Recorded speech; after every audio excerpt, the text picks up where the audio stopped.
welcome back to our study called More Righteous Than I. And we're looking at chapter 38 this week. And this study is called Wicked in the Sight of the Lord, looking at verses 1 through 11. And this story begins like many of the other stories do, by saying that Judah left his brothers, Jacob's household, and made friends with Adullamite named Hirah. This is an important point in the story because this is where his sin really begins. Remember that since the beginning, there was a separation. There was a separation between Seth and Cain. There was a separation between Shem, Ham, and Japheth, between Abraham, Haran, Abraham and Lot, Abraham and the Canaanites. There was a God-created separation between Ishmael and Isaac, between Jacob and Esau. What Judah does by leaving his family and going to stay with Hirah puts the promise of God to Adam and Eve in jeopardy again. Judah was chosen not to remain, he's not choosing to remain separate here, but to lock arms with the world. Let us not be tempted in thinking that this was just for the patriarchs, though. God reminded the Israelites in Leviticus 20:24, I am the Lord your God who has separated you from the peoples. So the Israelite people were separated from everybody else by God. Jesus, many years later, would speak of being in the world and not of the world. There's that separation, that his followers, his disciples, would not be part of the world. There would be a separation there. Paul, after him, goes back to the Old Testament to say that Christians are to go out of their midst and be separate from them. So he goes back to the Old Testament, borrows the language there, and says, for you Christians, it's the same thing. You must be separate from the world. Therefore, Judah has really violated this command and desire of God. If he's going to be a godly man, he cannot be a friend with the Adulamites. And he can't be a friend with the Canaanite women. But that's what we see happens here. Judah, now being friends with the Canaanites, allows his affections to be drawn to the Canaanites, to a Canaanite woman. You can see the downward spiral beginning. Judah goes against the command of God and the tradition of the 3 generations of men that came before him.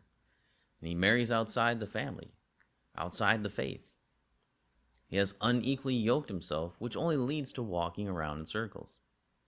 He should have nothing in common with this woman, but, well, maybe a little bit, but she was attractive to him. And that's what drove his choice of wife. Now we're told in verses 3 through 5 that his wife had 3 sons, Onan, and Shelah. Moses mentions the place name Chezib here. Judah was at, Shelah was probably born at Chezib. Chezib means false or deception, and so we can see the wordplay here. He specifically mentions that place because of the falseness of the deception that happens. So Judah and Shelah will act according to the name of this place. They're literally and figuratively in Chezib. Well, some time passes, and Judah takes a wife for named Tamar. We're not told what does, but he is notoriously wicked, and God puts him to death for his sin. There are some sins, as John says, that lead to death. Now, dies without having any heirs, and so Judah commands Onan, his younger brother, to marry his sister-in-law and to have children for his brother. This duty, as Jacob calls it, would later be written into the Mosaic law in Deuteronomy 25:5, which says, if brothers dwell together and one of them dies and has no son, the wife of the dead man shall not be married outside the family to a stranger. Her husband's brother shall go into her and take her as his wife and perform the duty of a husband's brother to her.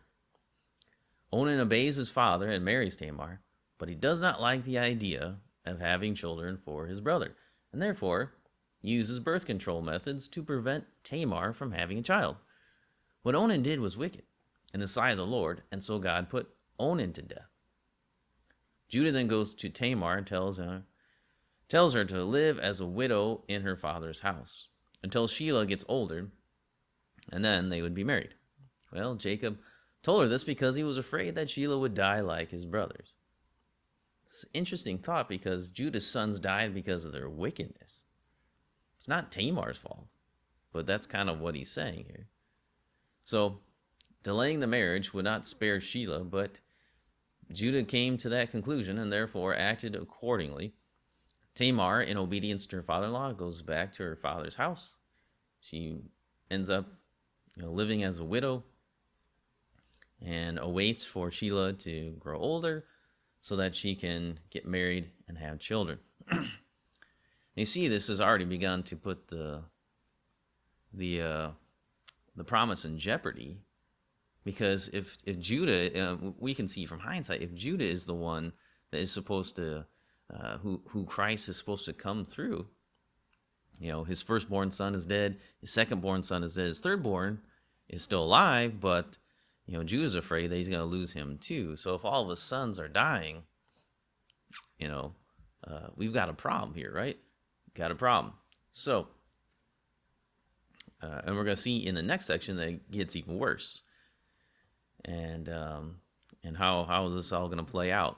How's God going to work this out so that Judah is the one who is the one through whom the promise comes through? So we're going to see how God works through this situation, even though the situation is messed up and there's sin going on and there's wickedness and it's all this wrong.